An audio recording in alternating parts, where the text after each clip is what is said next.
Hi, my name is Raven Smith and my film is called 32 Hours. Are you ready?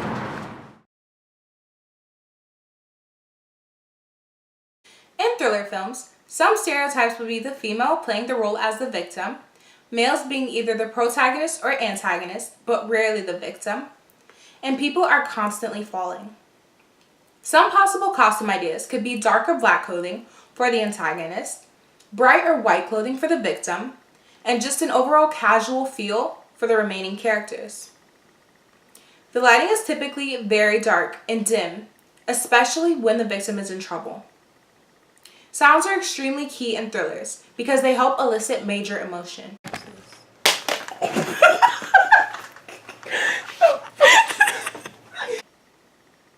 A non-diegetic sound is typically dark, slow music that plays while the victim is being sneaky. A diegetic sound would be the screams produced by the victim upon their capture.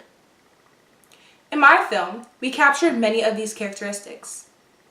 The lighting was dim and we used a grayscale theme to not only make it creepy, but to also make it look older. Our clothing was very typical of a detective and had both light and dark features. We stuck to black and white to look professional and give our viewers an easier way to tell who we played in the film. Our opening did not consist of a physical victim or antagonist. Both are mentioned in the beginning, but are never displayed. This is done because we wanted to keep some type of suspicion in the film, but also give the viewer enough background information to understand what was going on. The most dramatic change in the film is the fact that Naomi and I both played protagonists, rather than victims. As previously stated, most horror films showcase women as being dependent on men to come in and rescue them from danger. In the 50s and 60s, this was even more true. Films such as Psycho showcased this theme, and it wasn't until we began looking for detective costumes that we realized this for ourselves. There were so many male detective costumes, but none for females, and this made us realize how much society's roles have influenced the film industry. In this time period, women did not have jobs as detectives or police officers. They had home roles and were typically caring for children and not out chasing crime in the cities. There were also not many black officers in this era due to Jim Crow laws. As to women of color, we definitely did cross major film borders and would not be expected to film in a 1950s thriller movie. Our film also showcases the issue of murder, but even more, mass murder. The killer in the film was described as having several dead bodies in a famous hit list. In real life, serial killers do exist and have had a history of maintaining an unknown identity, which, as previously stated, was apparent in our film.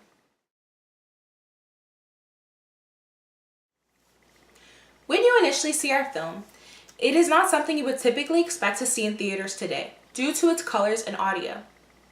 Our film has music that is timeless and captures the souls of those who get the opportunity to listen. But due to the constant update of music throughout the years, people often miss this opportunity. Our film gives people the chance to experience that music and fall in love with it all over again. Additionally, with the film having a grayscale, it kind of throws viewers off at first, but quickly captures their attention because once again, it is hard to find these elements in a modern day film. We didn't plan on revealing the killer until the very end, which would entice the audience to keep watching and see if their predicted killer matches up with the actual one. Also, the clip ends with us being trapped in a room that is set to explode in 32 hours, and there is no doubt that the audience will be left questioning what happens to the two detectives. My favorite element or wow factor of the film would have to be the grayscale and the setting. It is not easy to gain access to buildings that are abandoned. I think that random items like the wheelchair sitting in an aisle and the miscellaneous objects stacked in lockers that reach the roof are what truly created the wow factor. With my favorite types of films being those that are thrillers and horror clips, it blew me away to see a place like that for myself and have the opportunity to shoot my film there. To help get my film distributed, I would make flyers and hand them out to kids at school, which would contain the link to my video. I would also get permission from my school to play the video in the lecture hall and get both students and parents to attend the screening. This will cause people to become more interested in the film and bring enough awareness for it to become published in theaters.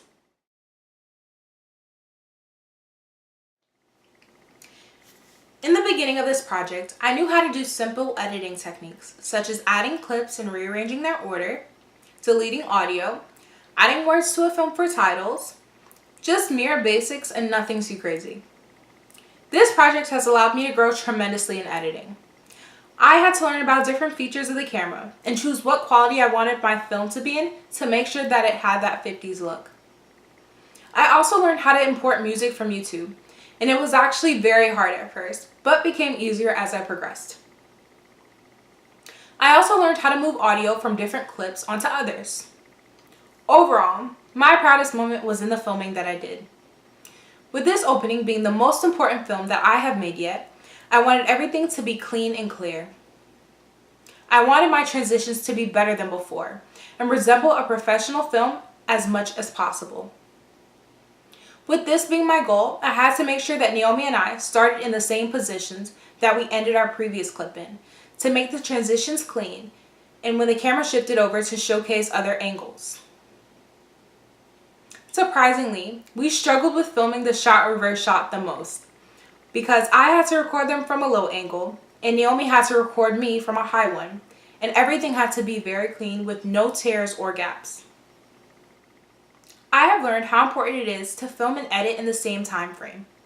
It is not wise to do all of your filming in one period and then do all of your editing in another, because while editing, you can actually see any missed errors or hear background noises that take away from the audio.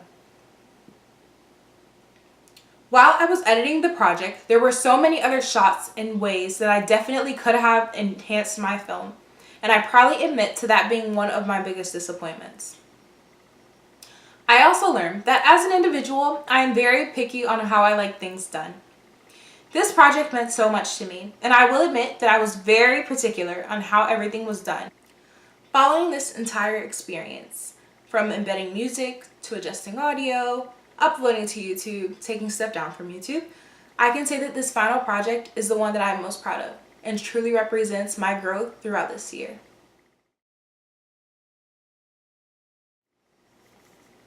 Vlogs have been one of the main components of this project.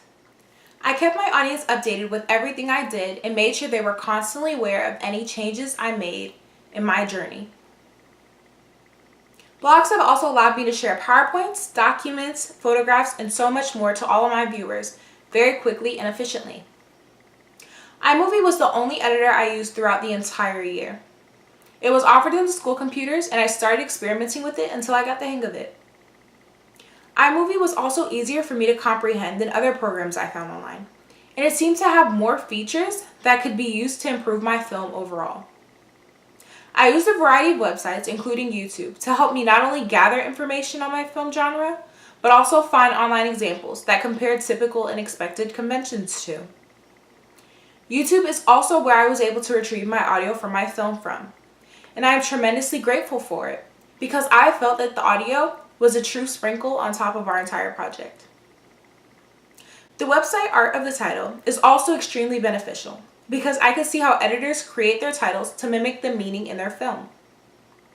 One in particular that really stood out to me was a film that was about a parasite, and the opening titles were all made up of a font that looked like the intestines, which I thought was pretty cool. A website called the Science and Media Museum is also extremely helpful because it taught me about the history of filmmaking and described each feature and its importance in a film, such as lighting and color. The information was displayed in a very concise and comprehensive way.